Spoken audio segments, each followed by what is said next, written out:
அஸ்ஸலாமு அலைக்கும் வரஹ்மத்துல்லாஹி வபரகாத்துஹு. வெற்றிங்கிறது இன்றைக்கி எல்லாத்துக்குமே ஒரு மிகப்பெரிய ஒரு மகிழ்ச்சி தரக்கூடியது. அது ஒரு விதமான போதை அப்படின்னு கூட சொல்லலாம். ஆனால் அந்த வெற்றி உடனே கிடைச்சிடணும் அப்படின்னு சொல்லி எல்லாருமே நினைக்கிறோம். அது உடனே கிடைக்கல அப்படின்னாக்கா உடனே கவலை அடைய ஆரம்பிச்சிடும். சப்போஸ் உடனே கிடைச்சிருச்சு அப்படின்னா ரொம்ப மகிழ்ச்சி ஆயிரும். இன்னும் சில சமயங்களில் அந்த வெற்றி கிடைக்க கொஞ்சம் தாமதம் ஆயிடுச்சுனாலும் எப்படியோ நம்ம ஜெயிச்சிட்டோம் அப்படின்னு மட்டும் தான் நம்ம நினைக்கிறோம். அந்த காலதாமதம் ஏன் ஆச்சு அப்படிங்கிறத பற்றி யாருமே யோசிக்கிறதே கிடையாது.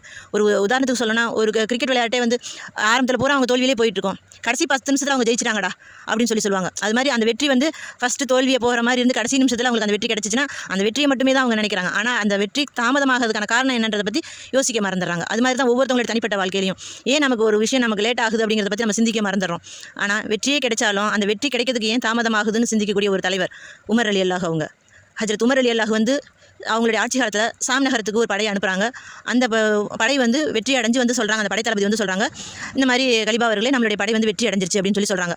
உடனே அதுக்கு அவங்க சந்தோஷப்படலை. அப்படி அப்படின்னு சொல்லி கேட்டுட்டு, நீங்கள் எப்போ போர் செய்ய ஆரம்பிச்சிங்க அப்படின்னு சொல்லி கேட்குறாங்க. உடனே அதுக்கு சொல்கிறார் அந்த படைத்தளபதி, லுகாவுடைய நேரத்தில் நம்மளுடைய போரை நம்ம ஆரம்பித்தோம் அப்படின்றாங்களாம்.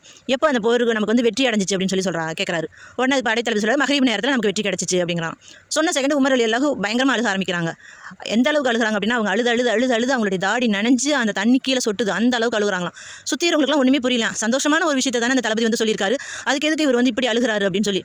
உடனே தளபதியும் கேட்குறான், நான் மகிழ்ச்சியான செய்தி தானே உங்களுக்கு சொல்லியிருக்கேன், எதுக்காக நீங்கள் இப்படி அழுகுறீங்க, எனக்கு காரணம் புரியலை அப்படின்னு சொல்லி கேட்குறான். உடனே அதுக்கு உமர் அலியல்லாஹ் சொன்னாங்களாம், அதாவது லுகாவுடைய நேரத்தில் ஆரம்பித்த போர் மகரிப் வரைக்கும் நீண்டிருக்கு.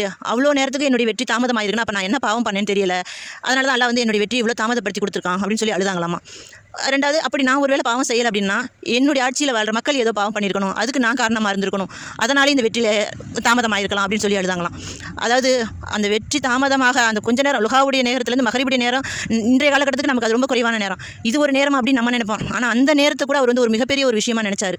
அதனால் அல்லாஹ்வின் இடத்துல இதுவும் அவருக்கு ஒரு மிகப்பெரிய ஒரு சுமையாக தெரிஞ்சிச்சு. அப்போ நம்ம என்ன பாவம் பண்ணோம், அல்லாஹ் நமக்கு தண்டனை கொடுத்துருக்கான்ற மாதிரி அவர் ஃபீல் பண்ணார். அந்த அளவுக்கு அல்லாஹ்வின் இடத்துல ஒவ்வொரு விஷயத்துக்கும் அவங்க பயந்து செஞ்சாங்க.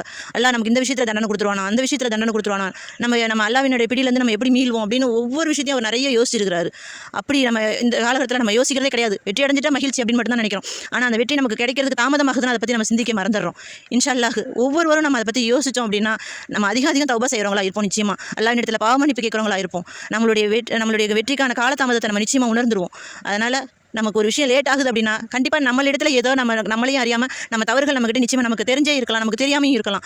அந்த தவறுகளை நம்ம திருத்திட்டு அந்த தவறுகளுக்கான மீளுதலான தௌபா அல்லாஹ்வின் இடத்துல நம்ம கேட்டு, அல்லாஹ் எங்களுடைய குற்றங்களை மன்னிச்சிடலாம், நம்ம அதிகம் அல்லாஹ்ட்ட தௌபா செஞ்சோம்னா நிச்சயமாக அந்த வெற்றி நமக்கு மிக அருகில் இருக்குன்றது அல்லாஹ் நமக்கு உணர்த்திடுவோம்.